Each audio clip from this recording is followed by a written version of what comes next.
Morning guys! The activity nga pala ulit, no?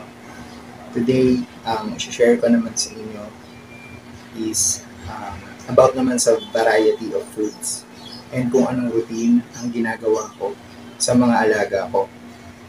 Okay, so disclaimer lang, hindi po ako expert. Okay, so lahat ng mga share ko na tips and advices is lahat yon based on my actual experiences and observation. No?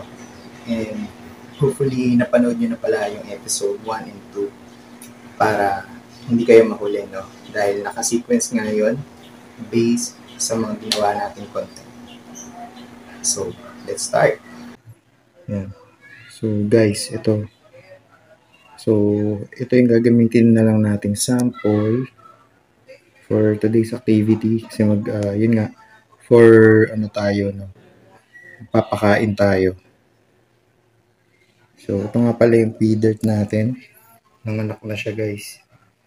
Yan. Ito yung male. Yan. Ito naman yung female. Yan.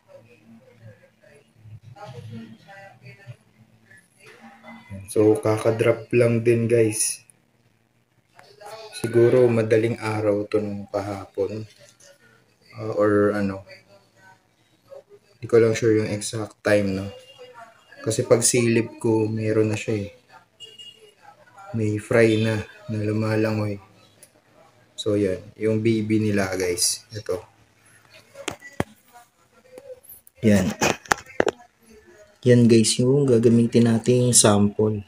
No? Plus, may isa pang tab doon na gagamitin din natin. Yan. So, yun, guys. Sige. Labas na tayo. Ayan, so guys, ito yung binabad natin na BBS decapsulated. So ito muna yung ibibigay natin, no, sa fry natin. Kasi based on my tawag nito, base sa mga nakuha nating information, yung mga fry daw is dapat 3 days, minsan 2 days pa muna bago pa kainin. So guys, try natin i-break yung rules na yun, no? Kasi nga isang araw pa lang tong mga to. Try natin i-break yung rules na yun. Baka sakaling makapag-adjust. Kasi yun nga, naniniwala ako dun sa depende nga yun sa tawag ng pagkakataon. Tignan natin kung anong reflexes meron tong mga isda na to. Sige guys, pakainin na natin. Magdadrop lang ako ng konti Yan. Sige, observe natin kung talagang papansinin ba nila.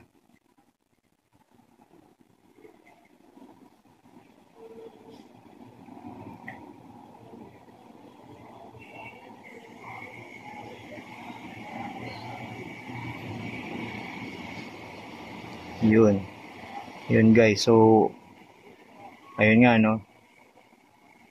O yun, na na nila guys. Nakakakain sila guys. Yan.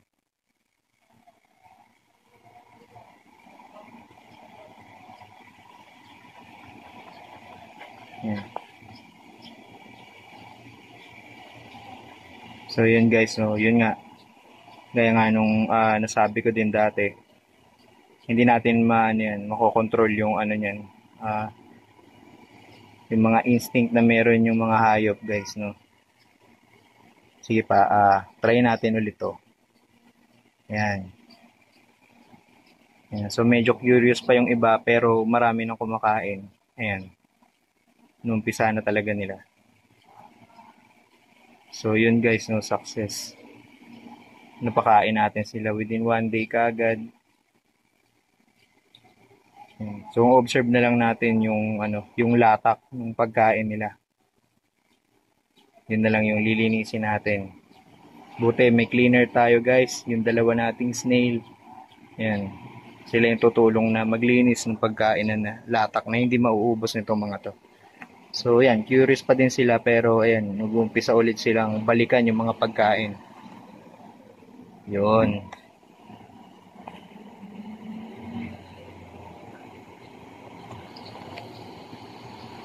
So next naman guys dito.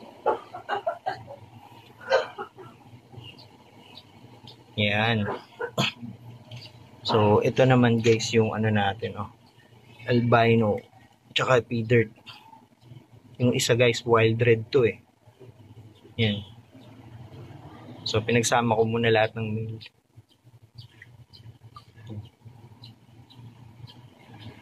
Yan guys. Yan.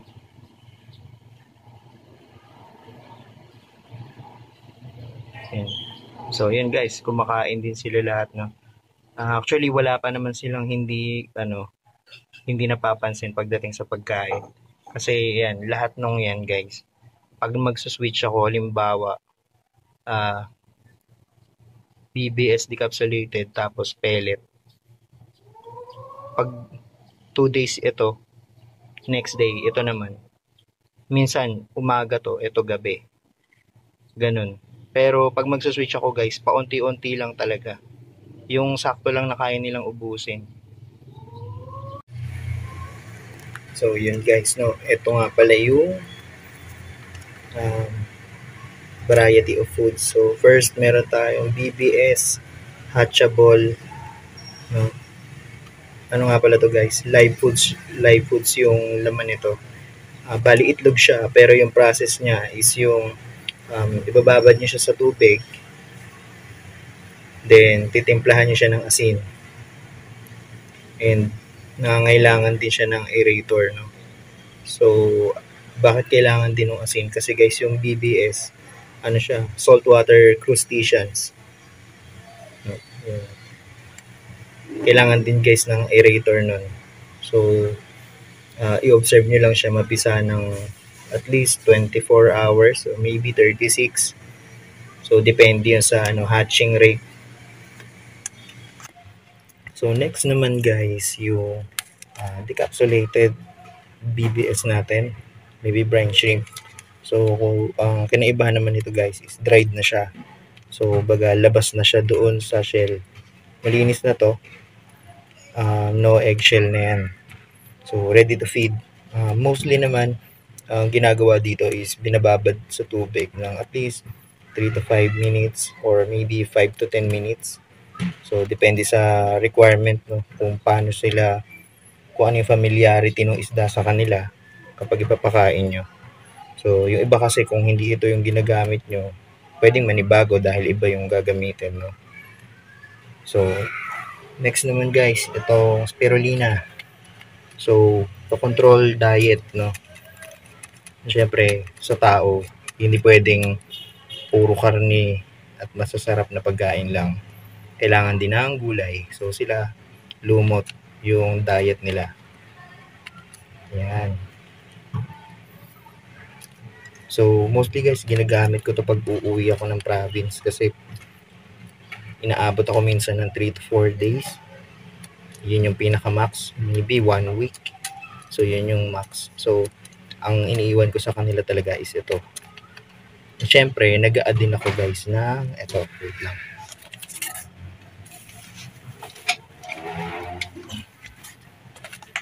Ito guys, yan. Guppy grass nga pala to guys. Yan. So yan, dinadamihan ko pagka uuwi ako ng province kasi guys, yung halaman may like ito. Yan. May portion yan guys na nabubulok. So sa instinct ng mga isda, na-observe nila yan, na sense nila yan. Yun yung isang kinakain din nila. So parang ang ginagawa ko is, since ito nadidissolve to sa tubig, kakapit yung ibang content nito, kakapit to, madidissolve, kakapit sa halaman, and yung iba babagsak doon sa surface ng tab natin. So kung kakapit siya doon sa halaman, possible mabulok yun. Kakainin pa rin naman ng mga isda. So good pa rin siya, tawag nito, good source of food pa rin yun, no. Yan. So next naman yung ito guys, pellet to. Di lang ako sure kung PO1 or PO2 yung tawag dito. So comment nyo na lang guys kung ano yung tamang ano dito. Pero nabili ko lang to sa isang pet shop. First or first month ko nag-alaga ng gapi. Yun, nabili ko to. So, binubudbud ko lang to guys. Dinudurog ko pag sa fry ko ipapakain kasi yun nga, maliliit yung bibig nila eh. So, di rin nila hindi nila malulunok pagka pagka ito agad rekta yung binagsak mo. Pero sa mga adult size gaya nito, yan, rekta na yung binibigay ko. So, last naman is ito. So, kung familiar kayo guys sa Bimeg Integra, pagkain ng sisiw, ng manok. So, bakit nga ba tayo meron yan? So, nag-add lang tayo guys ng ng ibang experiment, no? Kasi ayoko din naman na nakafocus lang sa mga to, yung kinakain ng alaga natin. Siyempre, kung mauulit man yung pandemic, ang hirap humanap ng sources ng food. Yun nga, kung sa tao pa lang, nahirapan tayo. So, especially sa mga alaga din natin, yan. Na-experience din natin yan. So, ayaw naman natin mangyari yung ganun, no? So, at least, sanay sila sa paiba-ibang food na variety. Hindi sila mapili. Yun yung pinaka-importante, guys. Hindi sila mapili. Lagi silang magana, no? Hindi man putok yung katawan nila. Importante, guys, healthy. At yung resistance nila, yung pangmatagalan. Mapabago-bago man yung weather, no? Yun yung habol ko talaga dyan. Kaya, ayun, ma-add ko lang din dahil nabanggit ko na yung about sa pangmatagalan, no? Yung maalala nyo guys, ito, shinare ko kanina na live foods. Actually, napakain ko na yan sila. Yung mga alaga ko na Daphnia moyna and BBS nga, yung itong na-hatch na brine shrimp. So, the only reason guys kaya hindi tayo nakafocus lang sa live foods is dahil ayaw nating masacrifice guys yung lifespan ng alaga natin. Kasi guys, yung live foods so maganda talaga siyang enhancer. No? Pagdating sa color, sa lahat, sa body color, yan, sa lahat. Yun nga lang guys, pag nasobrahan ka lagi na live foods yung binibigay mo at hindi mo nababalance yung pagpapakain sa kanila, ang magiging result nun guys, masasacrifice yung lifespan ng alaga natin o yung alaga mo kung laging ganun yung binibigay mo lang, no? Kasi dahil napapabilis nito yung pagtanda ng katawan, naiiwan yung age. So, hindi siya tugma. Okay? So, pag bumigay na yung katawan, hindi na nakahabol yung age. No? So, dun magkakaproblema guys sa lifespan naman nila. Kaya, yun yung reason guys. Kaya hindi ako focus masyado dyan sa live foods. Dahil, may sariling pa din naman yan guys. Yung mga hayop, may sarili talagang habit yan, no? So, kailangan mo lang sabayan, kailangan mo lang i-observe and lagyan mo lang ng improvement. So, ayun nga guys, so, naubos na nila yung binigay nating pagkain. So, mabalik tayo dun sa sinabi, yung na-mention ko kanina, na yung regarding sa 2 to 3 days na commonly ginagawa ng ibang breeders, no? Na papalipasin muna yung 2 to 3 days before pakainin yung fry. So, ayun, successful naman yung ginawa natin, no? Na naging hack na 1 day pa lang to guys, so napakain na rin natin sila. So, yun, successful naman. So, iba talaga guys yung if mako-consider natin yung animal instinct and habits. So, yun yung hindi natin din makokontrol. And, ayun na nga guys, no? So, ubos na rin yung binigay natin dito sa isang tab. Yan. So, same pa din. Ito pa rin yung mga gagamitin ko for sure. Ayan. So, still, sikapin pa rin natin humanap ng iba pang way para improve yung mga ginagawa nating activity in terms of gapi keeping. No? So, yun guys. Dito na natin tatapusin yung video natin for today. Hopefully, nakatulong ng malaki sa inyo tong latest update natin, no? So, just like, share, comment, and subscribe pa din para mas maging updated pa kayo sa mga susunod nating uploads. And, by the way nga pala, if need nyo guys ng aircon services, message nyo lang si JD Yaun sa FB page niya. Yan, so ilalagay na lang natin yung link sa comment section. Okay? So, yun lang guys. Happy weekend sa lahat. Thank you.